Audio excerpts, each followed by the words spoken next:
महाराष्ट्रातील 29 महानगरपालिकांसाठी महापौर पदाच्या आरक्षणाची सोडत 22 जानेवारी 2026 रोजी काढण्यात आली। त्यानुसार उल्हासनगर महानगरपालिकेचे महापौर पद आता ओबीसी म्हणजेच खुल्या प्रवर्गासाठी असल्याने ओबीसी प्रवर्गातील नगरसेवकांमध्ये विशेषतः महिलांमध्ये उत्साह पाहायला मिळतोय।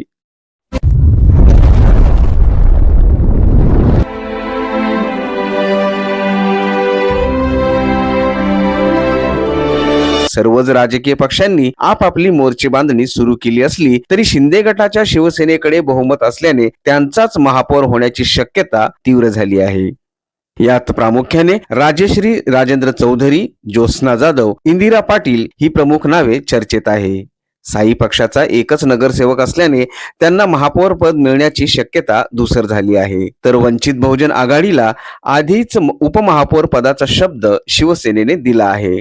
टीओकेला भविष्यात शिवसेनेच्या साहाय्याने आमदार पदाची लढत लढायची असल्याने सध्या तरी तो महापौर पदासाठी उत्सुकता दर्शवणार नाही। त्यामुळे शिवसेनेचाच महापौर होईल हे जवळजवळ आता निश्चित झालंय।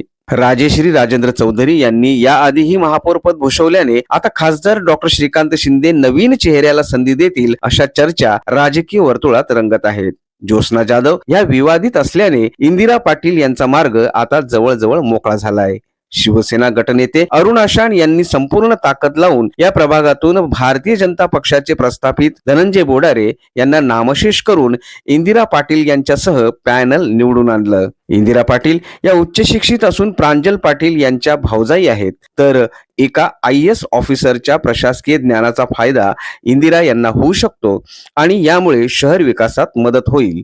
त्यामुळे इंदिरा पाटील सारखा एक तरुण दूरदृष्टीचा चेहरा उल्हासनगरला महापौर पदावरून देण्याची दाट शक्यता आता निर्माण झाली आहे।